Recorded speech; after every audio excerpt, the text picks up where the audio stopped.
Dans l'édition du magazine Journal du Dimanche, paru le 27 novembre, nos confrères dévoilent leur enquête sur les premiers fidèles d'Emmanuel Macron, qui l'ont accompagné lors de son ascension jusqu'au pouvoir, en 2017. Surnommés les Mormons du président de la République, a priori par l'ancien député socialiste Jean-Christophe Cambadély, ces derniers sont, entre autres, Stéphane Séjourné, Ismaël Emélien et Sibès Ndiaye. Pour rappel, celle-ci a été chargée de mission presse et communication au cabinet du chef de l'État, quand il n'était encore que le ministre de l'économie de François Hollande. Elle a ensuite gravi les échelons lors de l'élection présidentielle d'Emmanuel Macron, en devenant sa conseillère dans le cadre du mouvement En Marche, puis, en 2019, secrétaire d'État auprès du Premier ministre Édouard Philippe et porte-parole du gouvernement.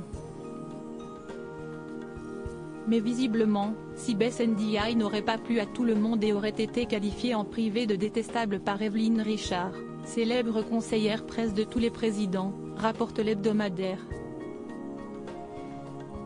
En effet, comme l'ont rapporté nos confrères, celle-ci a quitté son poste en septembre 2017 à cause notamment de ses relations avec les nouveaux conseillers du chef de l'État, à commencer par la future porte-parole du gouvernement.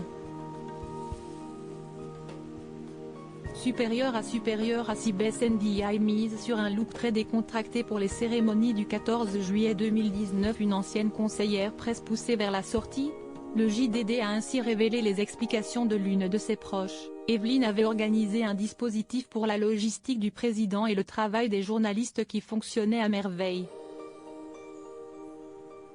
Ça faisait des décennies et là, il a fallu tout changer.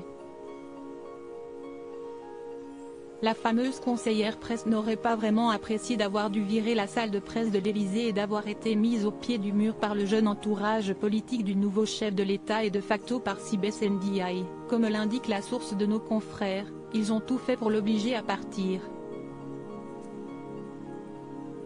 On n'avait jamais vu ça. C'est ainsi qu'Évelyne Richard a mis les voiles, après 48 ans de travail dans les coulisses de la présidence de la République. Article écrit avec la collaboration de 6 médias Crédit Photo, Stéphane Le Mouton.